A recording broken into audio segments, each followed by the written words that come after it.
As you can see, both carriers have viewed this as an opportunity to grow revenue. Not grow volume necessarily, but grow revenue. And they've manipulated these charges over time. Every single surcharge that you see has been manipulated over time.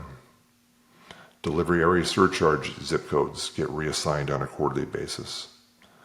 Then they brought up extended delivery area surcharge. And then remember the advent of remote area surcharge? Constantly being manipulated. Welcome to Parcel Perspectives, the podcast dedicated to small parcel shippers. I'm Glenn Gooding, and each episode we dive into insights, best practices, and strategies to help you navigate this complex and costly market. Hello everyone, this is Glenn Gooding with Parcel Perspectives. Welcome to another episode.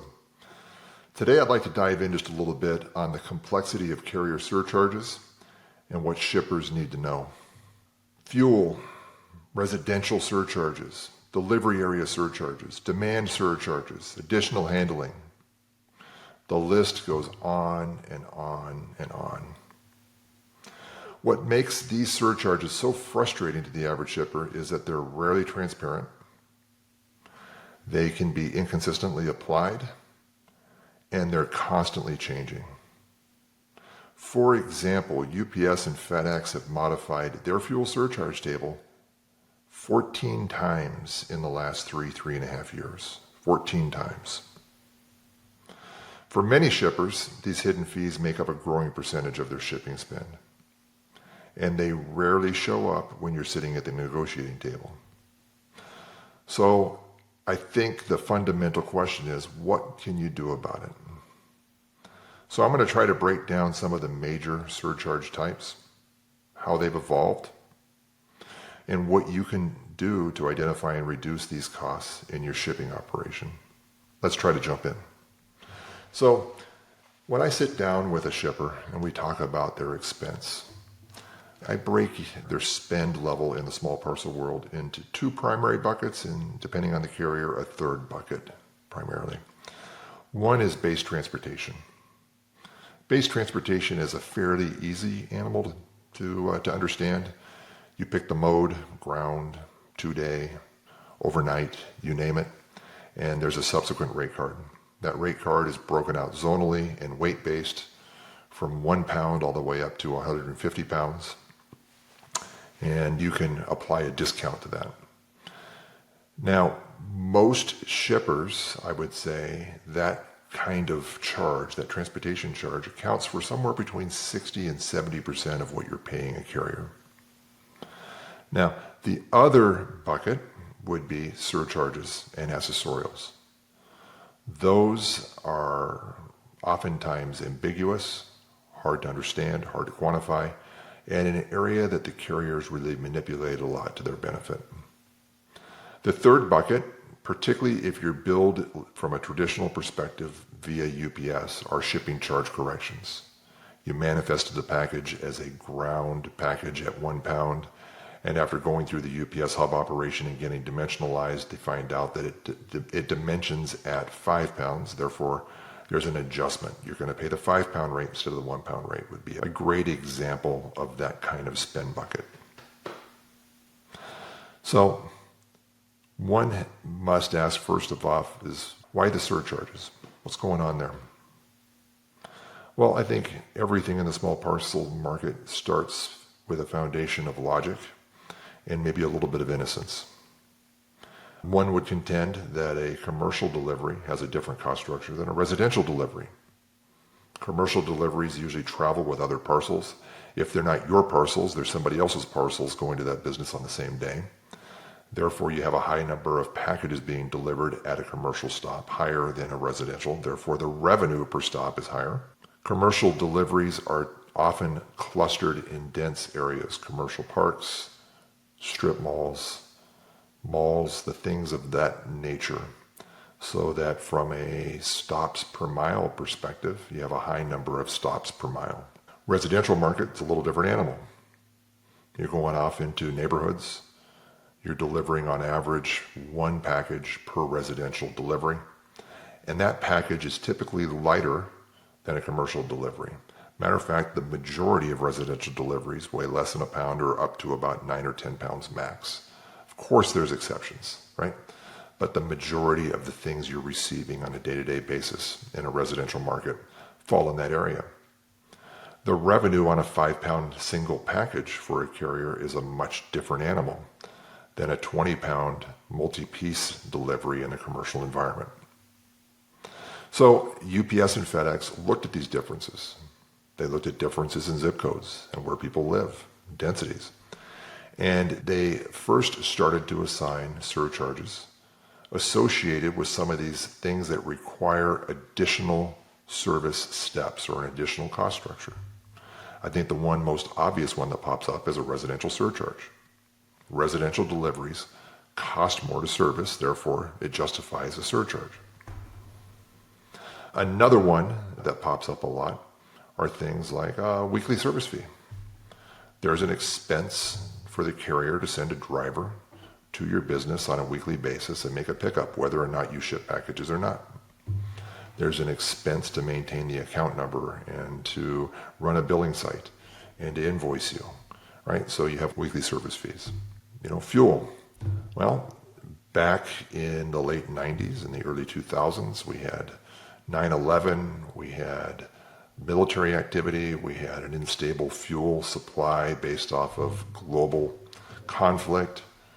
The carriers incurred a lot of additional expense due to rising fuel costs. So they imposed a fuel surcharge. So the inception may always be rooted in logic. However, there's a common rule or principle you need to apply in the small parcel world. Once a surcharge, once a billing methodology is pushed into the marketplace, it will not go away. It will metastasize, it will grow, it will be manipulated. I'll give you another example. Additional handling is a great example. I don't know if you folks realize it or not, but UPS and FedEx have to process hundreds of thousands of parcels overnight. Get stuff from point A to point B to move from pickup to delivery. Those are high production, high pressure operations where volume is moved via massive conveyor belts at tens of thousands of parcels per hour. If they aren't able to achieve those productivity standards, they don't get done and you have a service failure. Not all parcels can be moved on a conveyor belt safely. And that's what really started additional handling as a surcharge. Things that are too long. A 7-foot roll of carpet. Probably not going to make a 90-degree turn in a conveyed environment. It's probably going to cause a jam, and a number of packages are going to get damaged. Some may fall off the conveyor and hit the floor several feet down below and be damaged again. Could hurt someone. Great example of an additional handling qualifying package. Packet is not encased in corrugated cardboard. Imagine a bare metal muffler. A trailer hitch, a set of rims for a car, tires, a 5-gallon bucket of liquid, okay, a 25-quart cooler filled with lab samples, okay, and dry ice. These things can't move safely on a conveyor belt. They're going to cut the equipment, they're going to damage other parcels, they're going to hurt employees. Packages that weigh over 70 pounds. You don't want a bowl for people when those things come rolling down a gravity feed chute into a trailer. It's going to create carnage. So all of these parcels are moved more manually through a parcel operation. Those manual parcel operations do not process tens of thousands of parcels an hour. They can't. And so UPS and FedEx have a much higher cost associated with servicing those parcels. Hence the genesis of additional handling surcharge. Now the reason I brought additional handling surcharge up for this example is it's been modified several times and it deviates from the logic I just talked about. For example, weight-based. Over 70 pounds is a credible argument. 51 pounds is not a credible argument. I promise you, tour a carrier operation and challenge the operator not to process 51-pound boxes on the conveyor belt. They won't get done. Yet, both carriers have redefined additional handling by weight down to anything that weighs more than 50 pounds. Remember that 7-foot roll of carpet I talked about? Prior to August 17th, that 7-foot roll is now shrunk to a 4-foot roll, 48 inches. I promise you, 48-inch packages move on the conveyor belt quite nicely. So as you can see, both carriers have viewed this as an opportunity to grow revenue. Not grow volume necessarily, but grow revenue. And they've manipulated these charges over time. Every single surcharge that you see has been manipulated over time. Delivery area surcharge zip codes get reassigned on a quarterly basis. Then they brought up extended delivery area surcharge. And then remember the advent of remote area surcharge? Constantly being manipulated. At the end of the day, the reason that these things happen is that folks like you are good business people. You're skilled negotiators. You can look at a transportation rate, you can look at a rate card, you can look at a discount, and you can negotiate with a carrier and get improved discounts on those services. So the carriers, the folks that hold the revenue managers, the ones that hold the purse strings for the carriers, have to placate you as a skilled negotiator, and then they have to find a way to make back that margin through other methods. And the way they've chosen to employ that is by manipulating these surcharges, adding to it, changing the methodology, making the qualifying standards more liberal, or pushing increases that you don't see or can't understand. And so a general rule will apply. You may have gotten an A+ in your last RFP event, and you've awarded your volume to FedEx in 2024. Felt like you had market-leading rates. I can assure you with great confidence that the margin for FedEx in 2024 is less than the margin for that same volume as in 2025. Why?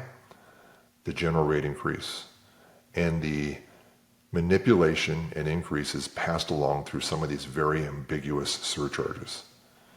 They will claw back their margin. They will give you what you're asking for and claw it back over time. Important to know. Now, when you think about the effect of these things, you have to understand that they have a compounding effect on your transportation expense. I'd mentioned that fuel has been adjusted 14 times in the last 3.5 years. Additional handling has been adjusted umpteen times. General rate increases, new definitions, mid-year increases, demand surcharges. All of those things also get impacted by fuel. So what was an 8.25% fuel surcharge 3.5 years ago is now in excess of a 19% fuel surcharge without a cost of fuel increase at the pump. And that fuel surcharge is applied to every accessorial and surcharge I've mentioned. So on top of your 20% increase on additional handling in 2025, you can also enjoy increased fuel on top of that. How do you regain control? It's tricky. It requires good analytics. And then once you have those good analytics, it requires someone that understands what it says and how to navigate those waters. For starters, do a good, robust forensic audit of your previous 3 to 6 months of invoices for surcharge creep. Right now might be a great time to do that because a doozy's coming August 17th. And if you haven't listened to it, you need to listen to my podcast on additional handling charges. Track your surcharge impact as a percentage of total shipping spend. And sit down and collaborate with the carriers you source with. Knowledge is power. If you don't articulate your case, if you don't base it in good analytics, empirical data, all you're doing is holding your hand out asking for more. So have a good idea of where that is. Another great option. There are a lot of resources in this SMB space in today's world. There are some fantastic tech platforms that offer great landed cost visibility and multi-carrier solutions to allow you to rate shop and compare between carriers and a desired customer experience. And 3PLs are growing and growing rapidly out there. If you're an SMB and you go to Parcel Forum and you hear a great presentation on the benefits of utilizing regional carriers, sounds great. But if you want to use a regional carrier that provides excellent service in the state of Texas, but you don't have a distribution center in Texas, you, my friend, have a problem. You need to get volume into that carrier network. Those are challenges, right? If you look and say, wow, I'd love to use Amazon as a delivery provider. I hear they're growing, and they are. Great. If you don't have enough daily volume to justify the pickup, you've got to figure out a way to get it to Amazon. Oh, by the way, Amazon doesn't provide pickup in every geography in the US. So if you're not in that geography, tough luck for now. So 3PLs provide an opportunity, good 3PLs provide an opportunity to bring and aggregate volume across a number of brands and then bring a portfolio of services to you, brands that you normally wouldn't have. The traditional UPS, tried and true FedEx, USPS. But then you can bring in things like OnTrack/LaserShip. You could bring in gig economy solutions, an Uni, SpeedX, a Viho, right? You could bring in an Amazon delivery. 3PL that are robust and sophisticated with good tech platforms can bring a lot of solutions, a lot of visibility, a lot of tools into your logistics world if you're an SMB. If you're large enough to go it alone and look at this, you need to deconstruct your existing legacy agreements with the UPSs and the FedExs of the world. Invariably, they have performance language or punitive language in there to try to prevent you from multi-sourcing. You need to understand the implications, and you need to devise a choreographed strategy of how you're going to go to market and potentially bring in another carrier without upsetting the apple cart. So, key takeaways in this market: visibility. Know what you're paying. Break it down by surcharge type. Force good collaborative partnerships with your carriers. Hold them accountable through QBRs. Choose your carriers based off of total net landed cost, not base rates alone, and ensure it aligns with your desired customer experience. And use a shipping cost analysis service. Could be like the one that I offer here at iDrive. Use a tech platform that gives you visibility and an ability for multi-carrier solutions. Lean into a good, robust 3PL that can bring solutions you couldn't obtain on your own. Hope you found this helpful. Thank you for tuning in to another episode of Parcel Perspectives, and I hope to be a resource for you whenever you need it. Take care.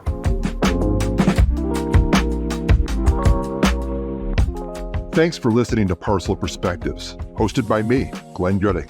I've been in the small parcel space for 37 years, starting with a deep and broad background working for one of the major carriers as an operator and industrial engineer, later managing pricing at the highest level for the largest, most complex shippers in the world. Since then, I've been a national thought leader and worked to help drive strategy for clients from Fortune 50 companies to startup e-commerce businesses, helping them more competitively align in this complex and expensive market. If you enjoyed the show, please subscribe and share with friends. Join us next time for more expert advice and strategies to stay ahead of the shipping game.